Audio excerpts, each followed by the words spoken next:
नमस्कार, मैं हूं राजेंद्र तिवारी और आप देख रहे हैं अनब्रेकिंग। अनब्रेकिंग के इस वीडियो में आपका स्वागत है। देश की बात अखबारों के साथ। दरअसल आज अखबारों में जो खबर छाई हुई है वो कल प्रधानमंत्री मोदी जिस तरह से गुजरात में थे, हालांकि वो आज भी गुजरात में हैं और इस समय उनका एक रोड शो भी अभी थोड़ी देर पहले तक चल रहा था, शुरू हो गया था। कल वो गुजरात में थे, वडोदरा में एक बड़ा रोड शो हुआ। दाहोद में फिर उनकी एक मीटिंग हुई, उसके बाद एक और सभा हुई। इस पर हमने कल बात भी की थी कि उनकी उनकी जो वडोदरा में रोड शो था उसमें क्या हुआ। लेकिन जो बात आज करनी, जो खबर छपी हुई है सब जगह, वो ये है कि सुख चैन की जिंदगी जियो वरना मेरी गोली तो है ही, पीएम मोदी ने कहा है। ये मैं जागरण का हेडलाइन बता रहा हूं और जो हेडलाइन दैनिक भास्कर ने लगाया है वो हेडलाइन है, मोदी को पाक की चेतावनी, सुख चैन से जियो अपनी रोटी खाओ वरना मेरी गोली तो है ही। ये पूरी खबर अगर पढ़ें तो मैं आपको पढ़ के सुनाता हूं। ये जो दैनिक भास्कर में छपी है, ऑपरेशन सिंदूर के बाद 2 दिनी दौरे पर गुजरात पहुंचे प्रधानमंत्री नरेंद्र मोदी पाकिस्तान पर जमकर बरसे। उन्होंने सोमवार को भुज में 54,000 करोड़ के प्रोजेक्ट शुरू करने के बाद पाकिस्तान को चेतावनी देते हुए कहा, सुख चैन से जियो, अपने हिस्से की रोटी खाओ वरना मेरी गोली तो है ही। मोदी ने कहा, भारत दुनिया की चौथी बड़ी इकोनॉमी बन गया है और पाकिस्तान की हालत क्या है। जो देश बंटवारे के बाद पैदा हुआ उसका एकमात्र लक्ष्य भारत से दुश्मनी करना। आज पाकिस्तान के युवाओं लोगों को सोचना होगा कि आपकी सेना, आपके हुक्मरान आतंक के साए में पल रहे हैं। आपकी सरकार आतंकवाद को समर्थन दे रही है। वे आपके भविष्य को नष्ट कर रहे हैं, आपको अंधेरे में धकेल रहे हैं। पाकिस्तान की आवाम को इसके खिलाफ आगे आना होगा। और फिर जो उनकी डायलॉग्स हैं बहुत सारे, जैसे दाहोद में जिन्होंने कहा था, जो बहनों के माथे से सिंदूर मिटाने की कोशिश करेगा हम उसे मिटा देंगे। हमने अपनी तीनों सेनाओं को, मैंने अपनी तीनों सेनाओं को खुली छूट दे रखी है और हमने पाकिस्तान सेना को धूल चटा दी। और इसके अलावा एक खास बात यह हुई थी, कर्नल सोफिया कुरैशी का परिवार जो था उसने ये खबरें बहुत तेजी से आई, फोटोग्राफ्स भी आए कि प्रधानमंत्री मोदी पर उनके रोड शो के दौरान कर्नल सोफिया कुरैशी का परिवार फूल बरसा रहा था और बाद में प्रधानमंत्री की तारीफ में कसीदे कढ़े। टेलीविजन, इंडिया टुडे टेलीविजन पर मैं देख रहा था, बाद में उनकी मतलब कर्नल सोफिया कुरैशी की बहन, उसने कहा कि हमें कलेक्टर ऑफिस से फोन आया था और बुलाया गया था, हमें इनवाइट किया गया था कि आपको यहां आना है, आपके लिए इनविटेशन है, इसलिए हम लोग गए थे। तो जो बात मैं कह रहा था वो बात तो यही निकली कि वो लोग अपने मन से नहीं गए होंगे, और मन से गए होते तो उनके लिए बाकायदा एक मंच बने और उस मंच पर उनको उनकी शोकेसिंग की जाए, ये संभव नहीं था। तो इसलिए उसे खास तौर पर एक पर्टिकुलर मैसेज देने के लिए, एक नैरेटिव क्रिएट करने के लिए उनको बुलाया गया था। अब जो मैं बात करना चाह रहा हूं, ये बात करना चाह रहा हूं कि प्रधानमंत्री ने पाकिस्तान की आवाम के सामने जो बातें रखी हैं वो बातें बिल्कुल सही हैं, लेकिन जो बात ये कही है कि चैन की रोटी खाओ नहीं तो मोदी की गोली तो है ही, इसका मतलब क्या है? दरअसल जो बात हम कल रात को भी बात कर रहे थे प्रकाश रे के साथ, उससे पहले भी हम लगातार करते रहे हैं, भारत ने पिछले 10-11 साल में जो सबसे बड़ी चीज खोई है, भारत का डेमोक्रेटिक चेहरा, भारत की जो सॉफ्ट पावर हुआ करती थी, भारत का डेमोक्रेटिक चेहरा, भारत की नैतिकता, अमन के पक्ष में खड़े होने की बात, या खड़े होना, बात ही नहीं, खड़े होना, ये सारी चीजें भारत की मजबूती हुआ करती थी।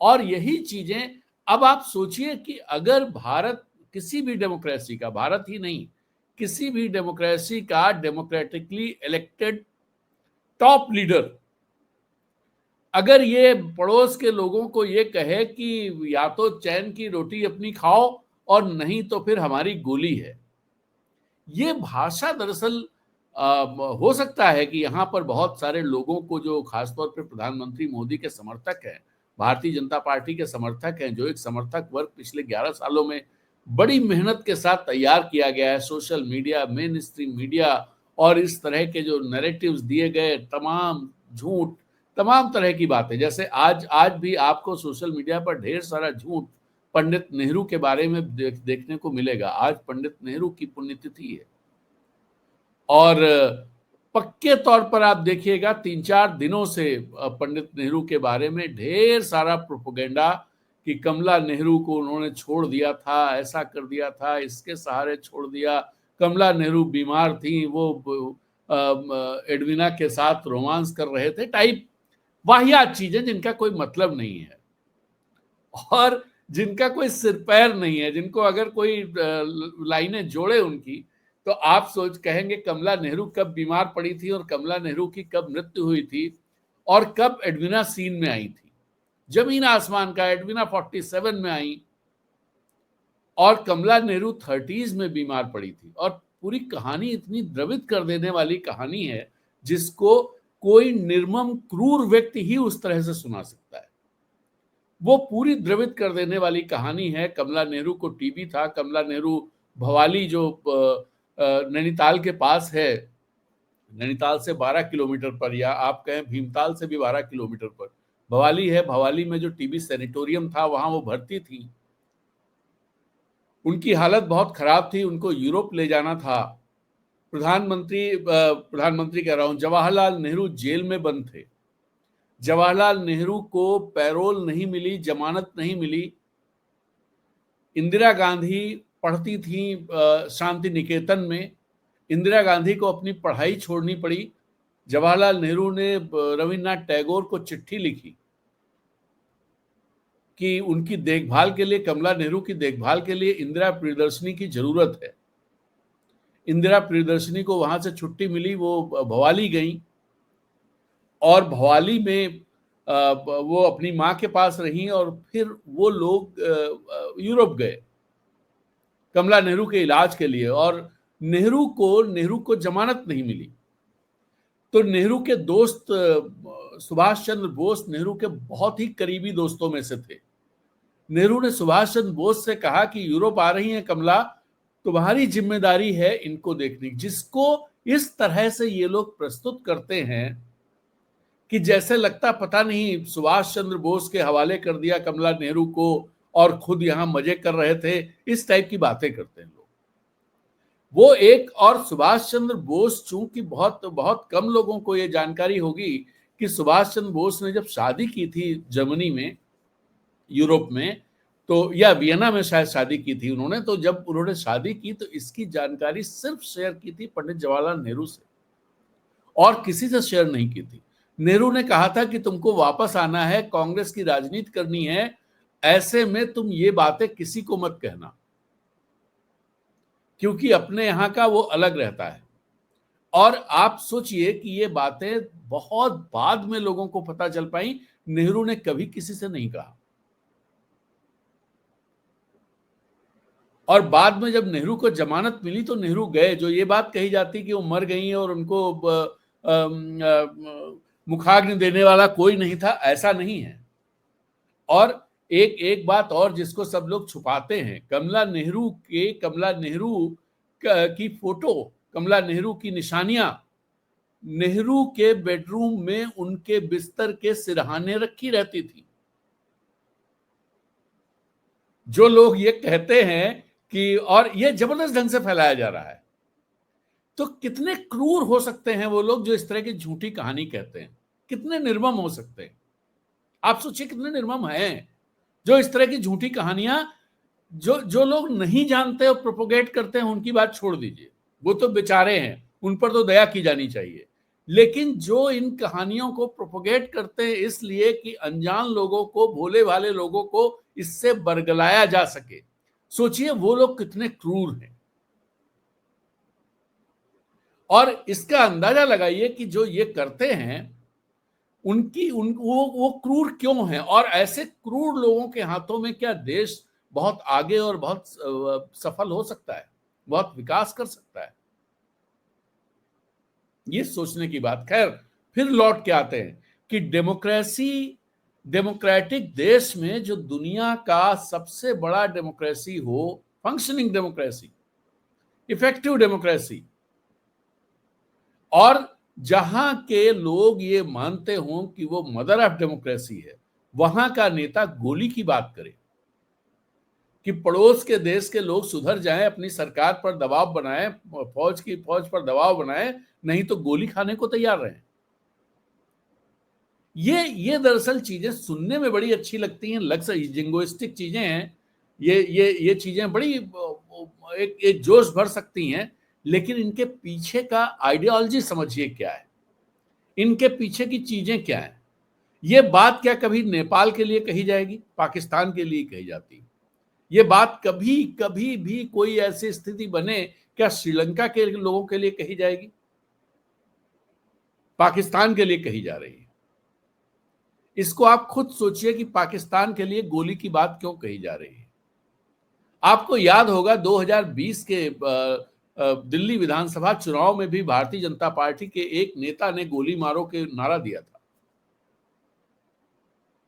और सीए एनआरसी के जब आंदोलन चल रहा था, उस दौरान भारतीय जनता पार्टी का ही एक समर्थक और छोटे लेवल पर कोई पदाधिकारी था, शायद एबीवीपी या किसी में, जो पिस्तौल लेकर के जामिया मिलिया पहुंच गया था और उसने वहां फायर भी कर दिया था। सोचिए, मैं ये नहीं कह रहा हूं कि प्रधानमंत्री मोदी की मंशा कोई इस तरह की रही होगी, लेकिन प्रधानमंत्री मोदी के मुंह से ये शब्द शोभा नहीं देते।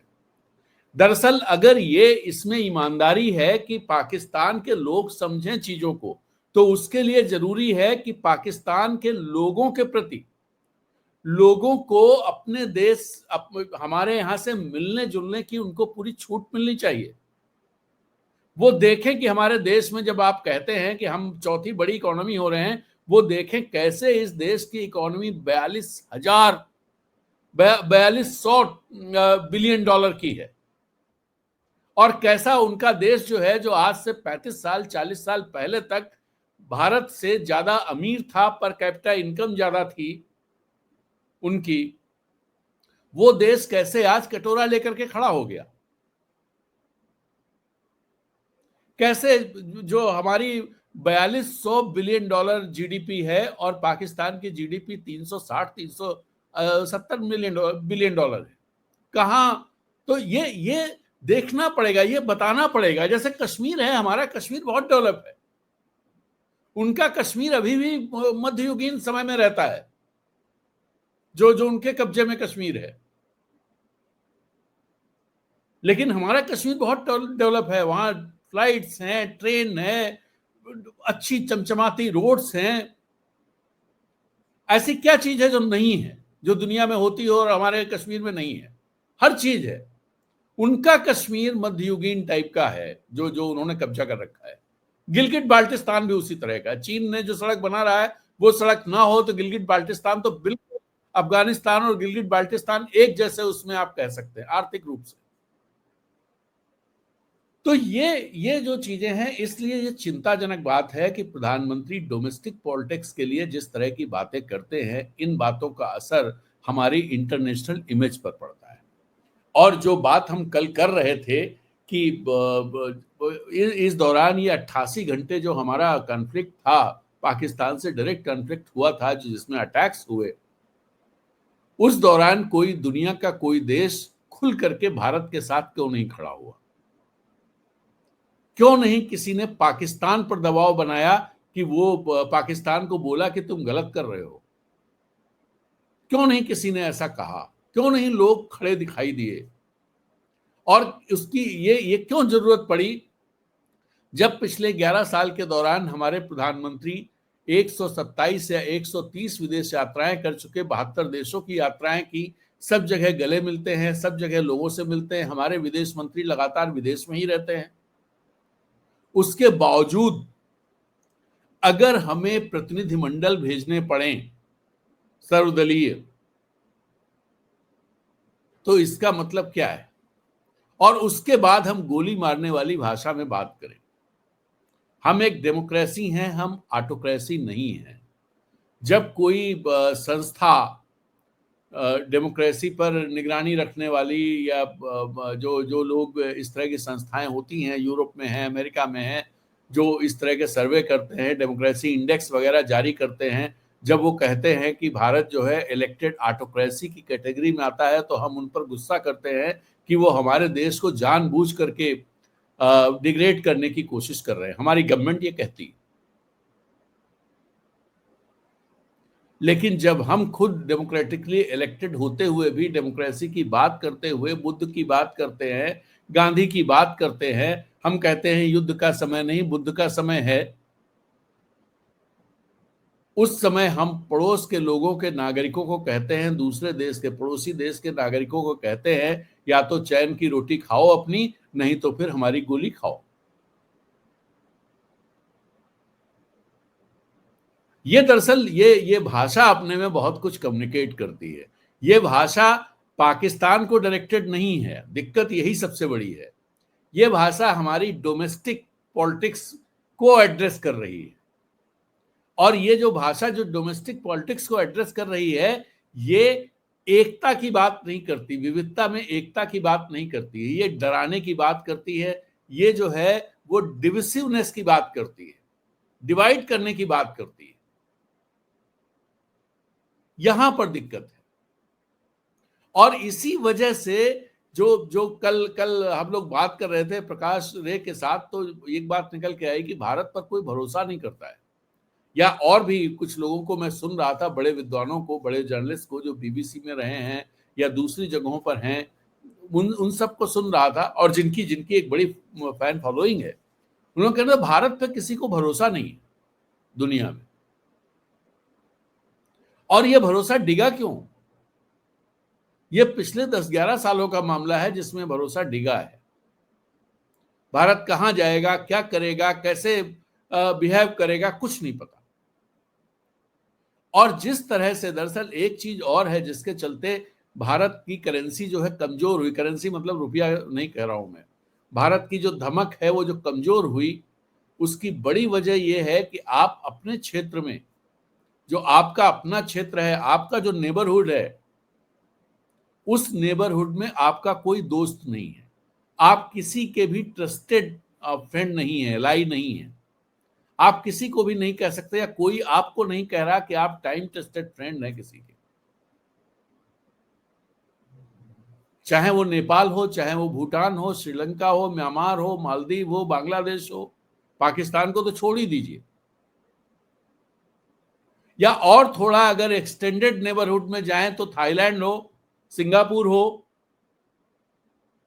इन जगह, इंडोनेशिया हो, इन जगहों पर, अफगानिस्तान हो, इन जगहों पर भी आप नहीं पाएंगे कि ये इस तरह की कहीं चीज हो कि आपके साथ। और जो जो बात कही गई, अफगानिस्तान हमारे साथ खड़ा हुआ, अफगानिस्तान की जो रिजीम है, तालिबान रिजीम, मैं बार बार कह रहा हूं ये वही रिजीम है। हमें फोटो याद आ जाता है जब तालिबान की बात होती है, वो कंधार एयरपोर्ट का,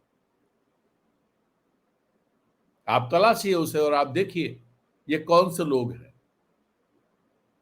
अभी हमारी सरकार ने एक गुडविल गेस्चर के तहत कल ही ये अलाउ किया है कि जो 5 साल पहले अफगानिस्तान में जब तालिबान की सरकार आई थी, तब वहां के वीजा बंद कर दिए गए थे, इवन मेडिकल वीजा पे भी रोक लगा दी गई थी।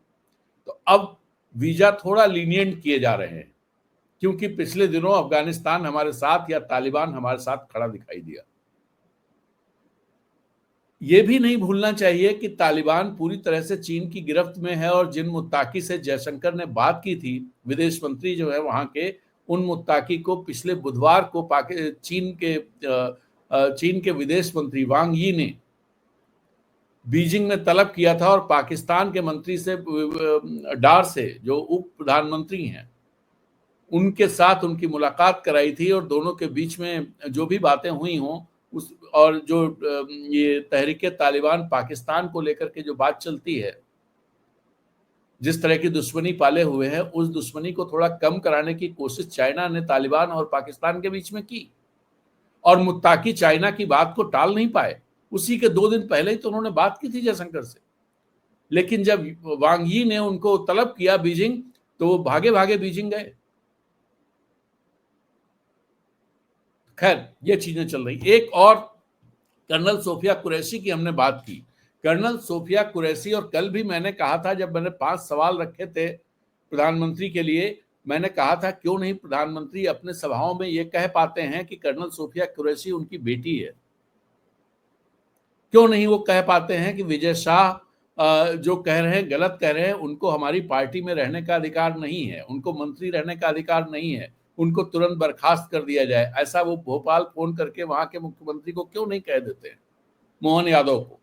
मोहन यादव तो पर्ची वाले मुख्यमंत्री हैं, जिनकी पर्ची भेज दी थी प्रधानमंत्री ने और खट्टर ने निकाल दी थी। इस तरह से वो मुख्यमंत्री बने थे, तो एक पर्ची भेज सकते हैं कि भाई विजय शाह को हटाओ, जगदीश देवड़ा को हटाओ। क्यों नहीं करते हैं? ये सब चल ही रहा था। दूसरी तरफ कर्नाटक में एक बीजेपी के एमएलसी ने कर्नाटक में बीजेपी के एमएलसी ने एक और कांड कर दिया। उन्होंने जो है कलेक्टर हैं वहां की, मैं अभी आपको वो खबर बताता हूं, कलेक्टर है, एक मिनट,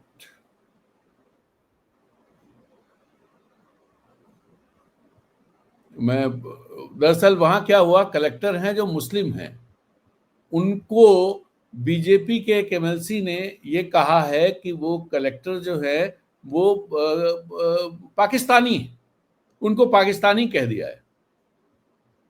तो अब एक तरफ सोफिया कुरैशी को आतंकवादियों की बहन कहना, और दूसरी तरफ एक दूसरी मुस्लिम कलेक्टर को जो जिसको पुरस्कार मिल चुके हैं, बड़े बड़े पुरस्कार मिल चुके हैं अच्छा काम करने के, जिसको पुरस्कार मिल चुके हैं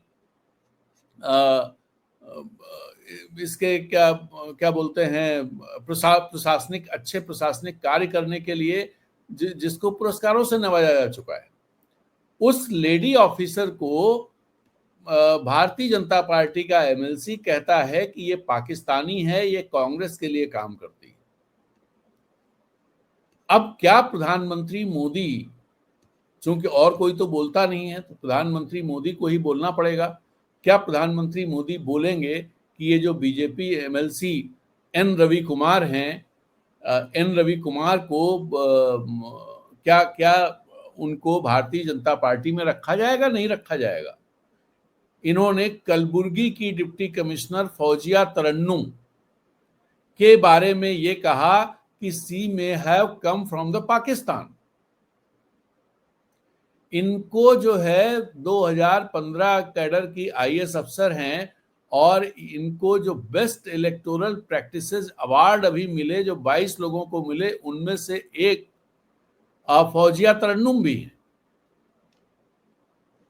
और इसका भारतीय जनता पार्टी की तरफ से तो कुछ नहीं कहा गया, आईएएस ऑफिसर्स एसोसिएशन ने इसका विरोध किया है। ये दरअसल रवि कुमार जो है, एक रैली जो बीजेपी ने कालाबुर्गी में रैली आयोजित की थी, उस रैली को संबोधित कर रहे थे, और उस रैली में इन्होंने वहां की कलेक्टर को निशाना बनाया। इन्होंने जो एग्जैक्टली कहा वो ये है कि I don't know whether she comes from Pakistan or is an IAS officer here. Listening to your applause, I think she might have come from Pakistan. कालाबुर्गी जो है वो is the bastion of Congress President Mallikarjun Kharge. Congress workers had blocked Narayan Swamy, who was in Kalaburgi for the Tiranga Yatra, after he allegedly likened Kharge's son and Karnataka Minister Priyank Kharge to a dog. ये दरअसल जो नारायण स्वामी हैं, जो तिरंगा यात्रा निकाल रहे थे, उन्होंने प्रियांक खड़गे को कुत्ता कहा।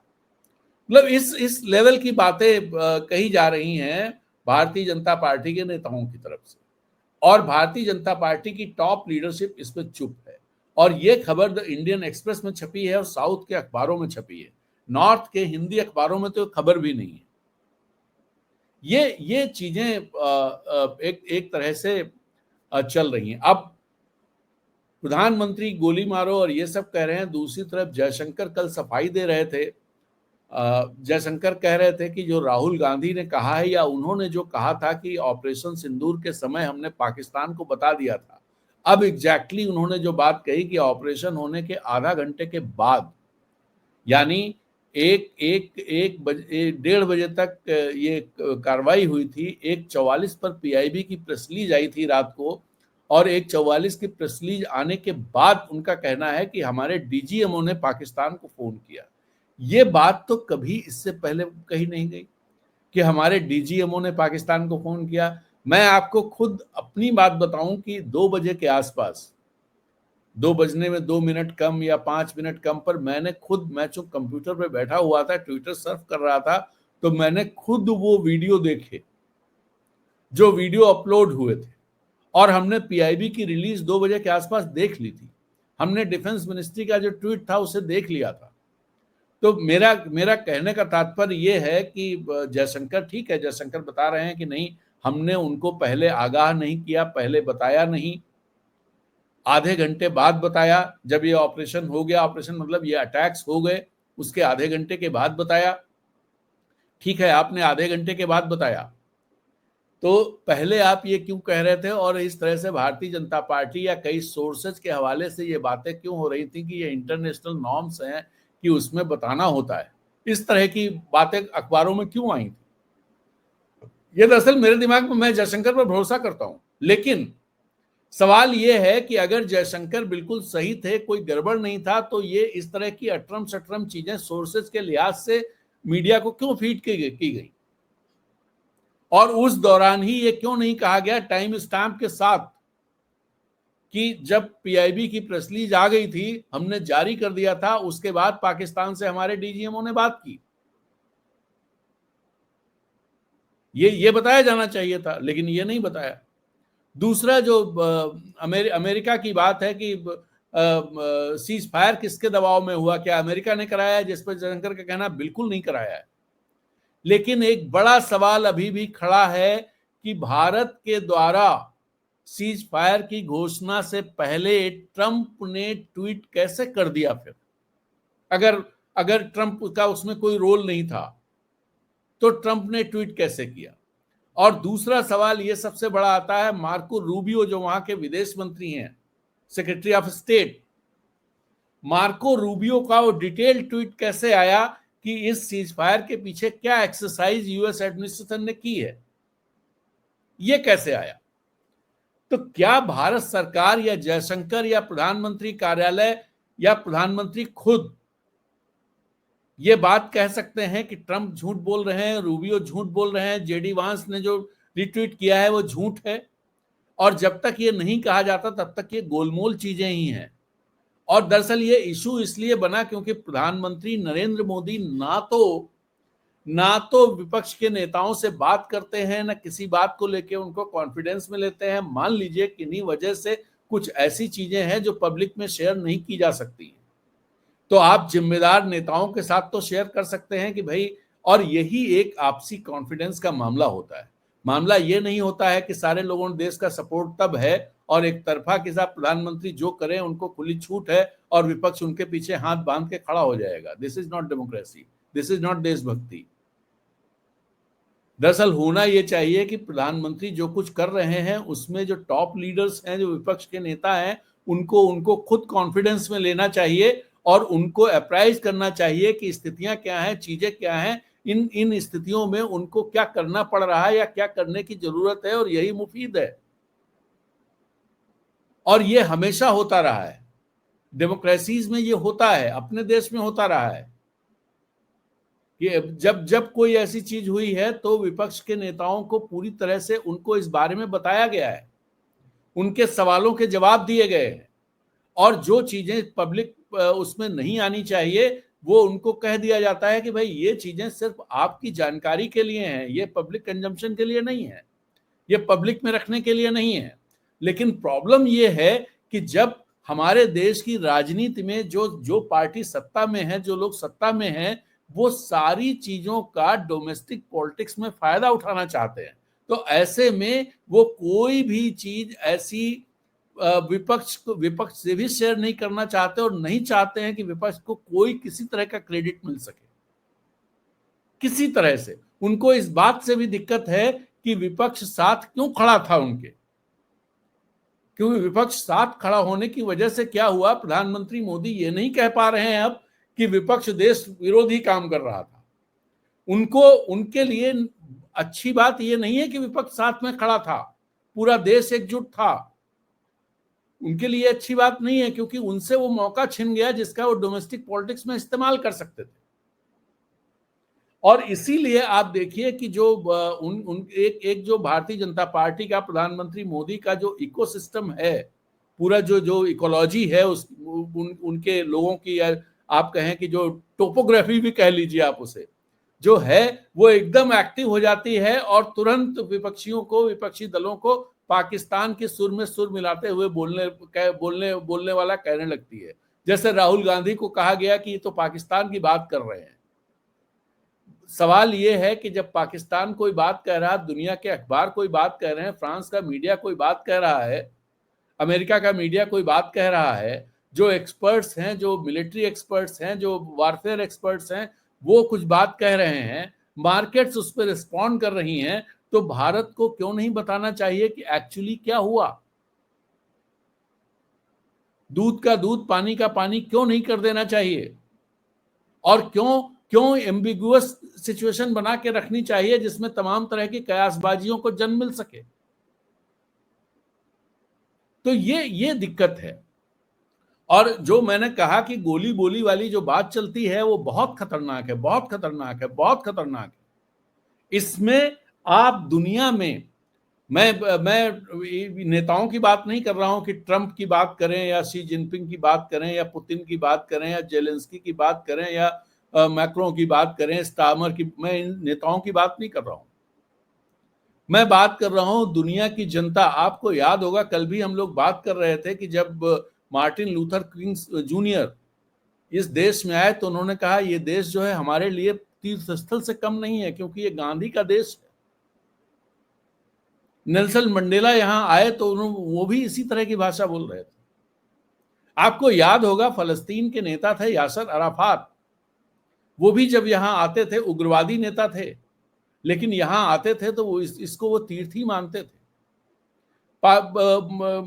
कई सारे अमेरिका के राष्ट्रपति जिनका भारत के साथ बहुत अच्छा, देश के तौर पर बहुत अच्छे रिलेशंस हमारे नहीं रहे हैं पहले, लेकिन वो लोग जिस तरह से चीजों को देखते थे, महात्मा गांधी को जिस तरह से देखते थे, अंबेडकर को जिस तरह से देखते थे, तो वो एक ताकत थी। जवाहरलाल नेहरू को जिस तरह से देखते थे, ये एक ताकत थी जबरदस्त तरीके से। जवाहरलाल नेहरू को लेने के लिए अगर हवाई जहाज की सीढ़ियों पर अमेरिका का राष्ट्रपति मौजूद हो, और उस समय जब अमेरिका की पूरी दुनिया में तूती बोलती थी, तो ये ताकत थी भारत की, जो ताकत अब नहीं है। व्हाइट हाउस में हमारे प्रधानमंत्री गए और उनको लेने के लिए वहां का राष्ट्रपति नहीं आया। उसने व्हाइट हाउस की जो चीफ है, जो काम करने वाले लोग, स्टाफ, चीफ ऑफ स्टाफ जिसे बोलते हैं, उसको भेज दिया उसे प्रधानमंत्री को रिसीव करने के लिए। तो ये एक जगह केनेडी लेने आते हैं, रीगन राजीव गांधी के लिए छाता पकड़ते हैं, Ronald Reagan, one of the most powerful presidents of the United States, छाता पकड़ते हैं राजीव गांधी के लिए।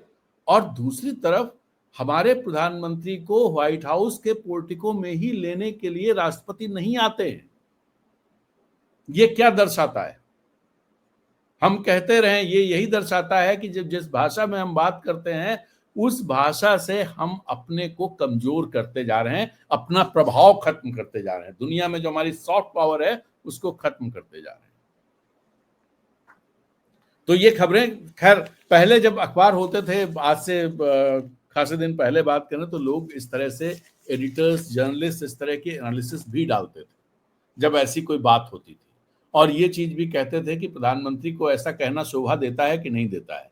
अब दरअसल ये नहीं कहा जाता, उसको बस एम्पलीफाई किया जाता है कि प्रधानमंत्री ने जो कहा है उसको कितना ज्यादा एम्पलीफाई कर दिया जाए, या थोड़ी लोकलाज अगर किन्हीं एडिटर्स में होती है, पत्रकारों में होती है, तो उसको थोड़ा दबा के लगा देते हैं कि भाई चलो कोई बात नहीं, कोई कोई पूछेगा, अगर ये सवाल आएगा प्रधानमंत्री को क्यों नहीं लगाया, या अच्छे से, तो कहेंगे नहीं नहीं देखिए हमने लगा तो दिया, बढ़िया से लगा दिया है।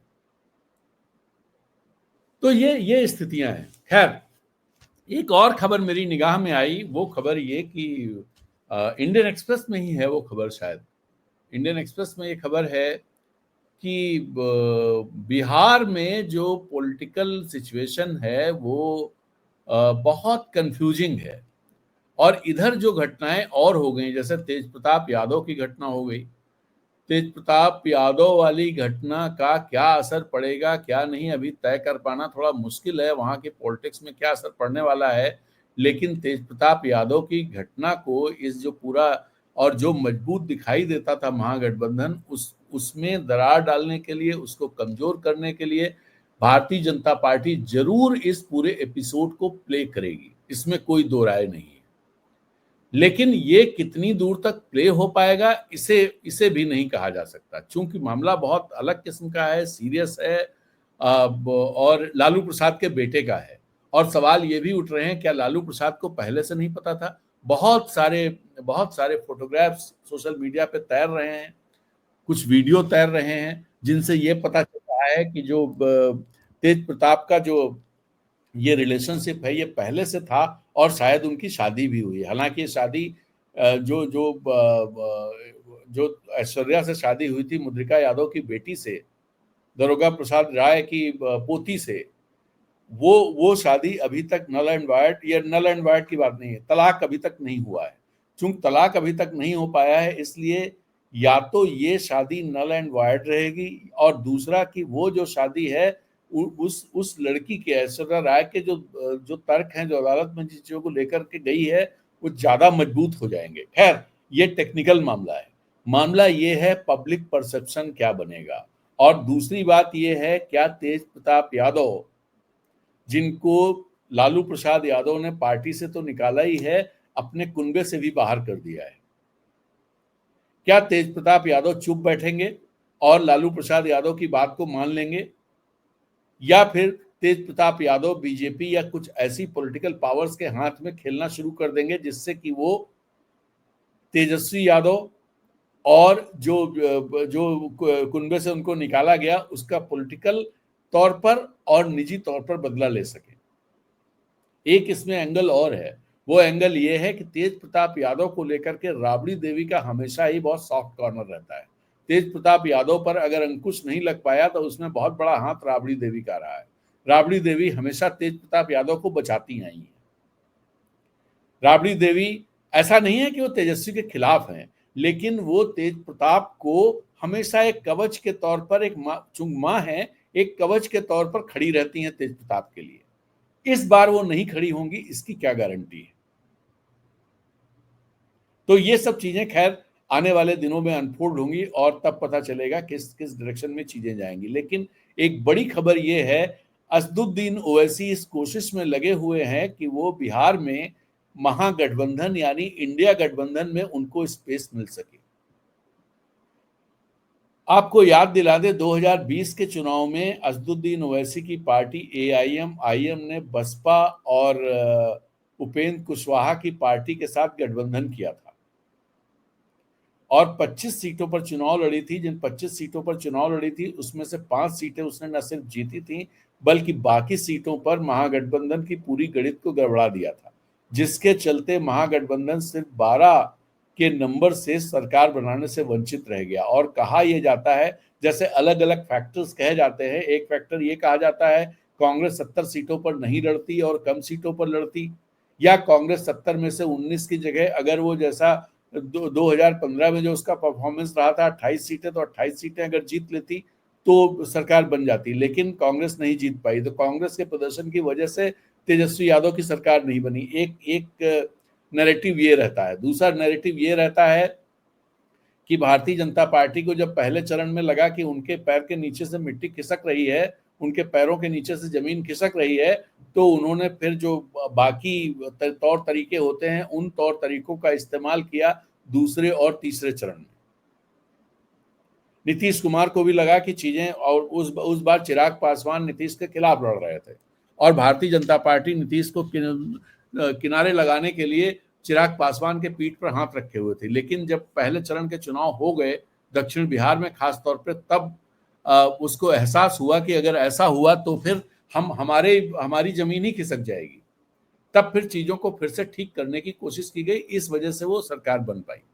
और तीसरी बात ये कही जाती है कि एआईएम अगर सीमांचल के क्षेत्र में खड़ा नहीं होता तो फिर नीतीश कुमार की सरकार या एनडीए की सरकार नहीं बन पाती। और यही वो फैक्टर है, यही वो बात है जिसको जो एआईएम अपने पक्ष में, जिसका इस्तेमाल इंडिया गठबंधन में अपनी जगह बनाने के लिए कर सकता है। हालांकि चुनाव के बाद 1-1.5 साल के अंदर ही जो एआईएम के एमएलए थे, 5 एमएलए, उसमें से 4 आरजेडी में चले गए थे। और उसके जो अध्यक्ष हैं बिहार के एआईएम के, वो भी दरअसल पुराने आरजेडी वाले ही हैं, लेकिन वो आरजेडी में नहीं गए, वही बचे। अब जो स्थितियां बन रही हैं उन स्थितियों में शायद दो बातें हो सकती। एक बात ये कि जमीनी जो इंफॉर्मेशन है, जमीनी जो माहौल है, वो माहौल ऐसा होगा कि इंडिया गठबंधन के साथ ही पूरी मुस्लिम कम्युनिटी जाने को तैयार दिखाई देती होगी।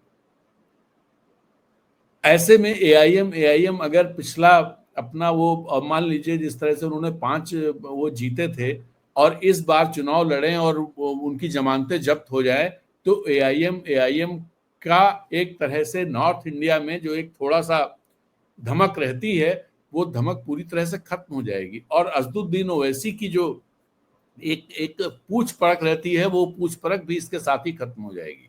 तो एक वजह तो ये हो सकती है जिसकी वजह से एआईएम महागठबंधन में आना चाहता हो। दूसरा, महागठबंधन के लिए एआईएम क्या महागठबंधन उनको स्पेस देगा, ये बड़ा सवाल है। और ये बड़ा सवाल इसलिए भी है क्योंकि एआईएम को ये माना जाता है कि वो भारतीय जनता पार्टी को फायदा पहुंचाने वाली पॉलिटिक्स करते रहते हैं। भारतीय जनता पार्टी को फायदा पहुंचाने वाली पॉलिटिक्स कहने का मतलब ये है कि वो हमेशा इस तरह के भड़काऊ बयान देंगे जो संवैधानिक रूप से बिल्कुल सही होते हैं, जिनमें आप कोई टेक्निकली कोई फाउल नहीं निकाल सकते, लेकिन वो इतने भड़काऊ होते हैं जिससे कि एक पोलराइजेशन की प्रोसेस शुरू हो सकती है। और जैसे ही पोलराइजेशन की प्रोसेस शुरू होती है, उसका फायदा भारतीय जनता पार्टी को मिलता है। इस बार सवाल यही है, क्या वो पोलराइजेशन की प्रोसेस पहले ही चल चुकी है जो इंडिया गठबंधन के पक्ष में है, जिसके चलते असदुद्दीन ओवैसी इस तरह की वो दिखा रहे हैं कि इंडिया गठबंधन उनको अपने साथ ले ले। क्योंकि अगर वो इंडिया गठबंधन के साथ आते हैं तो उनकी ताकत न सिर्फ बनी रहेगी बल्कि बढ़ जाएगी। बढ़ इसलिए जाएगी क्योंकि इंडिया गठबंधन का जो वोट है वो माइनॉरिटी में भी और इसके अलावा भी वो सारा एकजुट होकर के उनको मिल जाएगा, जिससे उनकी स्ट्रेंथ बढ़ेगी। और जिस स्ट्रेंथ को वो इस्तेमाल इस बात के लिए भी कर सकते हैं भारतीय जनता पार्टी के सामने कि देखो हमारी स्ट्रेंथ ये है, अब बताओ, मतलब बार्गेन करने के लिए भी इस्तेमाल कर सकते हैं। और यही उनकी कमजोर पक्ष है, कमजोर पहलू है, जिसके चलते इंडिया गठबंधन की पार्टियां असदुद्दीन ओवैसी पर विश्वास नहीं करती। नहीं तो जब मैं शुरू में देखता था, मुझे लगता था कि असदुद्दीन ओवैसी को तो बिल्कुल विपक्षी दलों को ले लेना चाहिए, लेकिन वो जिस तरह की फिर बातें करने लगते हैं, शर्तें रखने लगते हैं, उन शर्तों में कोई विपक्षी दल उनको एकोमोडेट नहीं कर सकता है। इस बार हो सकता है वो बिहार में उन्हीं की भाई 5 सीटें हमारी थी या ये थी तो 5, 8, 10 सीटों पर हमें लड़ने दीजिए टाइप चीजें हों, लेकिन क्या इंडिया गठबंधन उनको अलाउ करेगा, इस बात में मुझे डाउट है। तो ये एक इम्पोर्टेंट खबर मुझे थी जो आने वाले दिनों की पॉलिटिक्स को, जो बिहार की पॉलिटिक्स के बारे में इंडिकेशंस देती है। तो और एक खबर और है, जम्मू कश्मीर की एक लड़की जो कोटा में कोचिंग करती थी, उसने आत्महत्या कर ली रविवार की शाम पीजी रूम में पंखे से लटक कर। यानी परसों रात को उसने आत्महत्या कर ली। वो नीट की तैयारी कर रही थी, 18 साल की थी, जीशान उसका नाम था। और कोटा में इस साल, यानी अभी ये 5वां महीना चल रहा है, मई चल रहा है, इस साल ये आत्महत्या की 15वीं घटना है। 15 बच्चे कोटा में इन 5 महीनों में आत्महत्या कर चुके हैं और सरकारें इस पर कोई जू नहीं रेंग रहा है। ये एक चिंता की, और ये घटनाएं दरअसल पहले भी होती रही हैं। आपको याद होगा, एक बच्ची ने अपने माता पिता को चिट्ठी लिख करके आत्महत्या की थी और उसने कहा था कि हम आपके जो उम्मीदें मुझसे हैं, हम उनको पूरा नहीं कर पा रहे हैं, तो हम कैसे मुंह दिखाएं। ये आज से हमें लगता है 10 साल पहले की बात है। तो इन चीजों पर सोचने की जरूरत है, देखने की जरूरत है। और एक और इम्पोर्टेंट खबर जो जो मुझे दिखाई दे रही है वो ये है कि जो प्रधानमंत्री लगातार, जैसे अभी पिछले दिनों दिल्ली में जो बैठक हुई एनडीए के लोगों की, चीफ मिनिस्टर्स की जो बैठक हुई, उसमें, या नीति आयोग की जो बैठक हुई, नीति आयोग की बैठक में उन्होंने कहा कि टीम इंडिया, लेकिन नीति आयोग की बैठक के बाद के 4 दिनों में टीम इंडिया की दिशा में प्रधानमंत्री ने क्या काम किया? क्या उन्होंने कुछ ऐसा काम किया जिससे लगे केंद्र सरकार जो है राज्यों के साथ मिलकर के चलना चाहती है, और खासतौर पे उन राज्यों के साथ जहां पर विपक्ष की सरकारें हैं, उनके साथ सौतेला व्यवहार नहीं करती है? इन 4 दिनों में अभी तक कोई ऐसा इंडिकेशन केंद्र सरकार की तरफ से, प्रधानमंत्री मोदी की तरफ से कम नहीं आया है। तो चलिए आज की बात यहीं समाप्त करते हैं। इजाजत दीजिए, आपका दिन शुभ हो। Have a nice day. नमस्कार, जय हिंद।